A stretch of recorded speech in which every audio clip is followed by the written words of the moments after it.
ज़्यादा। Whisky beer सब पीते हैं, वो बहुत सस्ती है यार वहाँ पे। मैंने इतनी सस्ती बियर नहीं देखी, मैंने उसमें वो देखा मॉल में कि 22 रुपए की बियर भाई, 22 रुपए की। 22 रुपए की तो बिस्लरी आती है, अब वो भी 20 की कैन में भी और बोतल में भी। अच्छा जी। हाँ 22 रुपए की बियर है वहाँ पर। वहाँ पर दिक्कत क्या है ना कि इन लोगों ने मैन्युफैक्चरिंग भाई बढ़ा दी। ये ना मैन्युफैक्चरिंग पे इतना फोकस हो गए कि मैं एक रूल के बारे में बताता हूँ कि इनका जो ये ग्रोथ है उसका पीछे मेन रीज़न क्या है। इन्होंने क्या हैक निकाला 1992 में, इन्होंने एक रूल निकाला था कि अभी हमारे यहाँ क्या होता है, जैसे कोई फैक्ट्री लगाता है तो उसका जो टैक्स है एक हिस्सा सेंट्रल गवर्नमेंट पे जाता है और कुछ हिस्सा जाता है स्टेट गवर्नमेंट पे। वो भी अब जीएसटी के बाद जाने लगा शायद, है ना। इन्होंने क्या रूल निकाला, जो इंडस्ट्रियल टैक्स होगा वो उस पर प्योर इसका हक होगा, स्टेट का। समझ रहे हो। तो अब स्टेटों के बीच में एक होड़ मच गई कि यार मतलब मैं ज़्यादा फैक्ट्री लाऊंगा तो मेरे पे ज़्यादा पैसा होगा और मतलब हम ज़्यादा अमीर होंगे, सेंट्रल से हमारा कोई मतलब नहीं। तो इसलिए वहाँ पर सारे स्टेट जो है ना भाई कंपटीशन में लग गए कि हम फैक्ट्री लेके आएंगे। तो मान लो आप जैसे पॉडकास्ट कर रहे हो तो आपके पास ही कंपनी आ जाएगी, सरकार आ जाएगी, भाई इस पॉडकास्ट को इंटरनेशनल लेके जाओ ना, स्टूडियो बनाओ ना, बिल्डिंग बनाओ, 1000 आदमी एक्वायर करो, उसको 1000 करोड़ की कंपनी बनाओ। तो एक दौर चाइना में ऐसा है कि उन्होंने पैसा दे दे के कंपनीज ग्रो कराई, क्योंकि इनको ये था कि बंदा जितना बड़ा होगा उतना ज़्यादा हम पे टैक्स आएगा। इसलिए आप क्या देखते हो कि दूसरे देशों के मुकाबले उनके शहरों के जो इंफ्रा है वो सब एक दूसरे को कॉम्पीट करते हैं, क्योंकि वहाँ वाकई में उनके बीच में कॉम्पिटिशन था। इसलिए बीजिंग का जो इंफ्रा उन सबसे कमजोर है, क्योंकि शेंजन का और तगड़ा, क्योंकि शेंजन की इकोनॉमी सबसे बड़ी, शेंजन में सबसे ज़्यादा टैक है, चेंगदू का वहाँ की अलग इकोनॉमी। तो ये चक्कर था। बट इसमें एक गलती कर गए कि इन्होंने मैन्युफैक्चरिंग तो बढ़ा दी, ये डिमांड नहीं बढ़ा पाए अपने लोगों की। तो उनकी स्पेंडिंग पावर जो है ना वो बहुत कम खर्चा करते हैं चाइनीज़। मतलब लग्जरी तो करते हैं, बट वैसे जो सबसे ज़्यादा सेविंग वाले लोग हैं पूरे दुनिया में चाइनीज़। तो ये लोग क्या है, अब अगर इनके मॉल्स में जाओगे तो 100 येन का कूपन, 300 येन का कूपन, मतलब ये क्रेडिट कार्ड वाला तो बहुत कम है वहाँ पे चक्कर। तो ये लोगों को ऐसे वो देते हैं पर्क्स की, खर्च करो दबा। अब वो आदत डलवा रहे हैं, क्योंकि अब देखो ना उनको अपना इतना ज़्यादा मैन्युफैक्चरिंग हो चुकी है कि हमें देखना पड़ता है इंडिया की तरफ, भाई अफ्रीका की तरफ, अमेरिका की तरफ, यूरोप की तरफ। तो अगर उनको देश एक एक करके बाइकआउट और कर रहे हैं तो उनको भी ये समझ में आ रही है कि अपनी ग्रोथ अगर नहीं बढ़ाओगे कंजप्शन तो दिक्कत हो जाएगी। अच्छा आकाश भाई, मैं देख रहा था आप इंडोनेशिया बहुत जाते हो, बार बार जाते हो, ऐसा वहाँ पे क्या जो आपको खींच लेता है? भाई इंडोनेशिया मुझे भी नहीं पता मैं कितनी बार गया हूँगा, शायद मेरी पहली ट्रिप भी वहीं से शुरू हुई थी, नहीं शायद उससे पहले थाईलैंड गया हूँगा। बट इंडोनेशिया में कुछ ऐसा है कि जैसे हर आदमी का एक गोल होता है कि उसको एंड में ना लाइफ में ऐसी लाइफ चाहिए, एक ड्रीम होती है, मेरी तो है कि मेरे को एक सिंपल चाहिए भाई, खेत हो, आराम से खाट वाट पे लेटे हो, 2-4 दोस्त हों, सिंपल हो, है ना, पैसा होना चाहिए अकाउंट में ठीक है। बट वो चीज़ ना मुझे वहाँ दिखती है उस देश में, सिंप्लिसिटी बहुत ज़्यादा, कि कल्चर भी है, धर्म भी है, कर्म भी है। तो वो इसलिए मैं चला जाता हूँ और थोड़ा सही भी लगता है मुझे, पता नहीं, या तो मेरे दिमाग में है, मैं जब भी वहाँ जाता हूँ तो उसके बाद मेरी एक फ्रेश स्टार्ट होती है हमेशा, जब भी गया हूँ। फिर 2022 में 23 में भी वहाँ गया था, उसके बाद वो पूरा साल जब मैं गया था अच्छा रहा। 2024 में जब गया था कोबरा के पकौड़े हमने बनाया था, उसके बाद अच्छा रहा। अब भी चाइना से पहले वहीं था मैं, फिर गया तो अच्छा रहा। आपकी लकी जगह हो गई वो कि कुछ अच्छा करना है तो वहां से शुरुआत करो, मान सकते हो। और थोड़ा सा ग्राउंडेड हो जाता हूँ मैं वहाँ जाके, और वो लोग बहुत ग्राउंडेड है यार। भाई आप एक आइलैंड पे गए थे, यहाँ कमोडो ड्रैगन्स थी और आप उनके बीच में खड़े थे भाई, और हमारी तो वीडियो देख के ही फट गई, और हमने शायद कमेंट भी करा था कि भाई यहाँ के बारे में जानना है यार, हमें थोड़ा बताओ भाई वो कौन सा आइलैंड है, और वहाँ डर नहीं लगता भाई, वो तो खा जाती है इंसान को।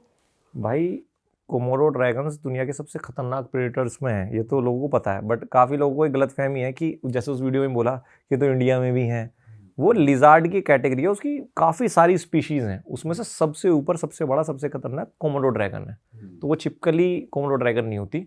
तो उसका क्या है कि मेरा इंटरेस्ट था उसमें, मैंने बहुत साल पहले एक डॉक्यूमेंट्री देखी थी BBC वगैरह की, यार ऐसे रहते हैं और लास्ट ड्रैगन्स हैं। तो अगर कहते हैं कि ड्रैगन्स दुनिया में अगर कहीं हैं तो वो कोमोडो ड्रैगन्स हैं, जिसको आप थोड़ा बहुत फील ले सकते हो, क्योंकि हैं भी इतने ही पुराने, बहुत पुराने। अब शायद मुझे एग्जैक्ट डेट याद नहीं है, वीडियो मैंने बताया हज़ारों साल पुराने हैं वो धरती पे।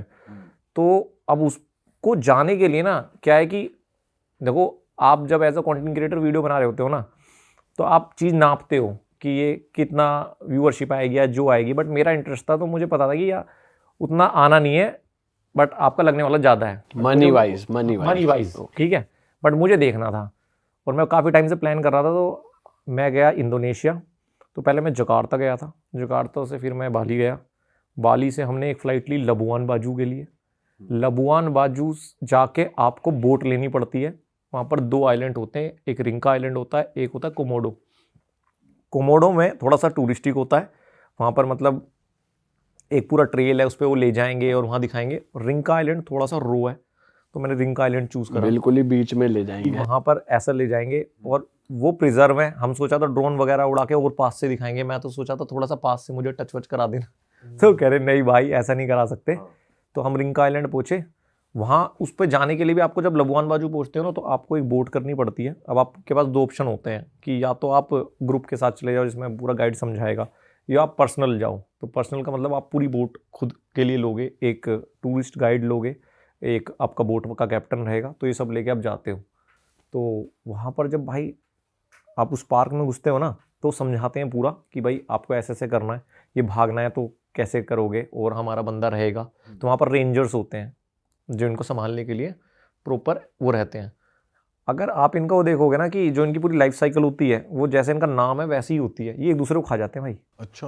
हाँ, ये बहुत खतरनाक होते हैं। मतलब रियलिटी में भी इनका क्या होता है कि जब ये पैदा होते हैं तो अंडे तक भी इनकी माँ थोड़े दिन रखती है, फिर वो छोड़ के चली जाती है, शायद महीने 2 महीने। अगर नवंबर के आसपास इनका सीजन होता है, उसके बाद इनको दूसरे कोमोडो ड्रैगन्स या जानवर खा जाते हैं।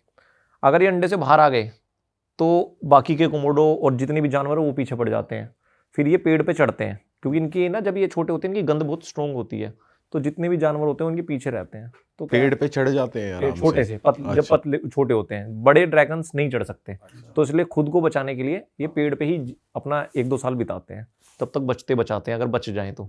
फिर उसके बाद जो इतने साल बाद जो बचता है वो बनता है कोमोडो ड्रैगन। तो इनकी लाइफ साइकिल ऐसी होती है, बहुत हार्ड और बहुत खतरनाक होते हैं। इनके काटने से होता क्या है कि 2 तरीके से मारते हैं ये किसी को भी, अपने शिकार को। एक बार काट लेंगे तो जो खून को जमने की जो प्रक्रिया होती है वो बंद हो जाती है। इनके लार में ऐसा वायरस होता है, तो वो खून लगातार बहता रहता है, और जहाँ काटता है वहाँ पर इतने सारे करोड़ों बिलियन इन्फेक्शन हो जाते हैं कि वो सड़ जाता है। तो ये 2 मारता है अपने उनको। और ये खाते क्या हैं वहाँ पे? और एनिमल्स भी हैं उस जानवर आइलैंड खा जाते हैं, एक दूसरे को भी खा जाते हैं। और इनका अलग है कि इनको अगर जैसे फीमेल से मीटिंग करते हैं तो उसके लिए भी लड़ाई होती है आपस में। ये फीमेल से लड़ाई करते हैं और जब फीमेल हारती है तब मीटिंग होती है। अरे भाई साहब, भाई ये आप तो उनके इतने पास खड़े हुए थे, तो कौन से कंडीशन में वो अटैक करते हैं आपको वो सब समझाया उन्होंने कि अगर ऐसा कुछ हो जाता तो अटैक कर देंगे या कुछ? वो बोलते हैं कि अगर देखो ज़्यादा उनको खतरा महसूस होगा तो अटैक करेंगे। और खतरे की कंडीशंस क्या हैं? खतरे की कंडीशन है, आप ज़्यादा टच कर रहे हो और आंखों से आंखें एकदम उनकी तरफ थोड़ा सा नहीं देखते हैं उनको जरा। और वो जो है ना भाई, वो लगते आलसी से हैं, बट जब वो उठ के भागते हैं ना तो बहुत तेज़ी से भागते हैं। इनका क्या होता है कि बॉडी में ना बहुत ज़्यादा हीट होती है, क्योंकि बहुत मोटी चमड़ी होती है ना, तो इस वजह से ये आलस में पड़े रहते हैं अपनी बॉडी का टेम्परेचर मेंटेन करने के लिए। बट अगर इनको भागना पड़े तो ये 30 की स्पीड तक भाग सकते हैं। और इनके जो क्लोज होते हैं ना वो इतने हैवी होते हैं, अगर आपको ऐसे मार देंगे तो शायद 2 टुकड़ों में कर देंगे, और पूरी हड्डी अलग कर देंगे। इतने बड़े बड़े होते हैं इनके। इस तरीके का जानवर बहुत खतरनाक है। बट जिस आइलैंड पे रहते हैं भाई वो बहुत जन्नत है। मतलब चीज़ें मैच नहीं होती यहाँ पे ये रहते हैं। अच्छा जी। वो मैं एक उस व्लॉग में देखना, मैं ऊपर गया हूँ तो उसने दिखाया एक व्यू, भाई समुद्र दिख रहा है, एकदम से टापू दिख रहे हैं, और वहाँ पर एक हट बनी हुई है, और उस हट के नीचे कोमोडो बैठा हुआ है। मैंने कहा यार ये क्या है, आराम से चिल कर रहा है, पड़े रहते हैं पूरे दिन। हाँ, बट जो छोटे वाले होते हैं ना, लोग सोचते हैं कि बड़े से डरना है, डरना छोटे वाले से है, क्योंकि उसकी स्पीड और ज़्यादा तेज़ होती है। हाँ, और उसको गर्मी क्योंकि कम लगती है तो वो ज़्यादा अटैक करते हैं। पहले ह्यूमंस पे हुआ है, अब काफ़ी टाइम से रेंजर्स वगैरह रहते हैं तो अब अटैक नहीं हुआ। अच्छा भाई, ऐसे ही आइलैंड पे बोट क्रॉस करते हुए आपका एक लाइफ थ्रेटनिंग एक्सपीरियंस रहा था कुछ इंडोनेशिया में ही, वो भी बताओ यार ऑडियंस को। भाई वो एक ऐसा एक्सपीरियंस है, वो कभी मेरा वीडियो पे नहीं आ पाया।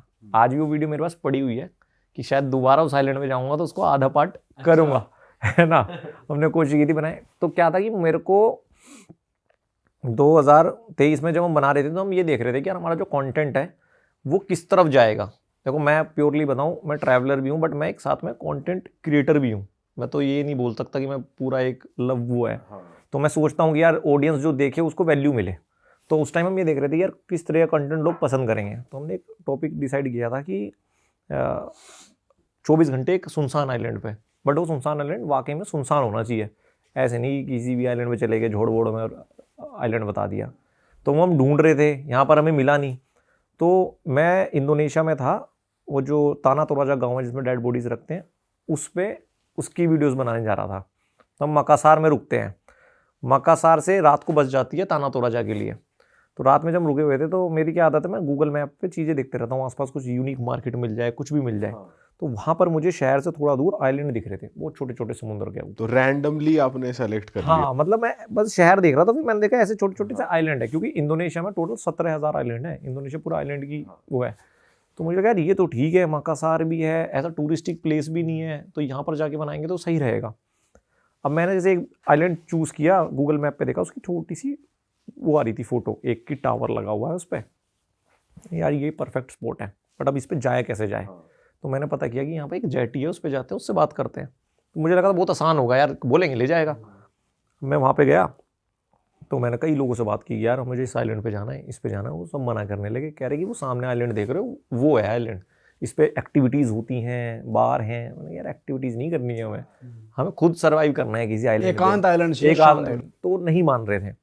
तो हम एक जगह ना रिक्शे से कहीं जा रहे थे, तो उस रिक्शे वाले ने मेरे से बोला कि आप कल क्या कर रहे हो? मैंने कुछ नहीं, कह रहा मेरे पास बोट भी है। तो मैंने बोला बोट है तो एक काम कर, मुझे इस आइलैंड पे जाना है।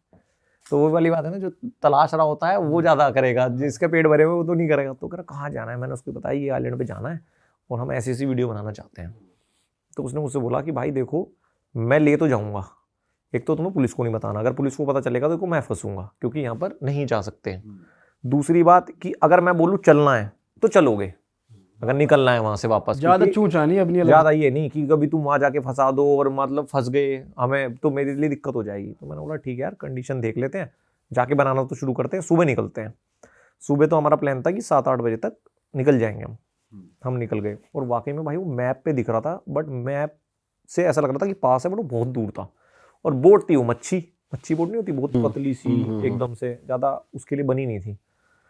ठीक है भाई, हम पहुंच गए। जाने में हमें कोई दिक्कत नहीं हुई, 1-1.5 घंटा था, 1.5 घंटा तो आप समझ सकते हो। और वो बहुत 2 इंजन वाली बोट नहीं होती, स्पीड बोट जो होती है मच्छी बोट, तो बहुत तेज भागती हैं, तो काफ़ी अच्छा खासा दूर था वो। पर जाते हुए तो हमें मज़ा आ रहा था, एकदम समुद्र बढ़िया, व्यू वगैरह बढ़िया, मस्त चूज़ किया हमने एकदम स्पॉट। हम उस आइलैंड में पहुंचते तो वहाँ पर एक टावर थी, तो टावर उन्होंने कभी वॉच के लिए बनाई थी, बट उन्होंने कोशिश की थी यहाँ पर एक फैमिली को भी रख दें। बट दिक्कत वहाँ पे ये हुई कि जब तूफान वगैरह आता है, पानी बढ़ता है, तो वो आइलैंड ढक जाता है। तो इसलिए वहाँ पर सेटलमेंट पॉसिबल नहीं हो पाई, क्योंकि ज़्यादा ऊपर नहीं है वो समुद्र से। अरे वाह, आपने ये वीडियो यहाँ तक देख ली भाई, तुमने हमारी मेहनत सफल कर दिया। तुम ही लोग हो असली रियल हिट।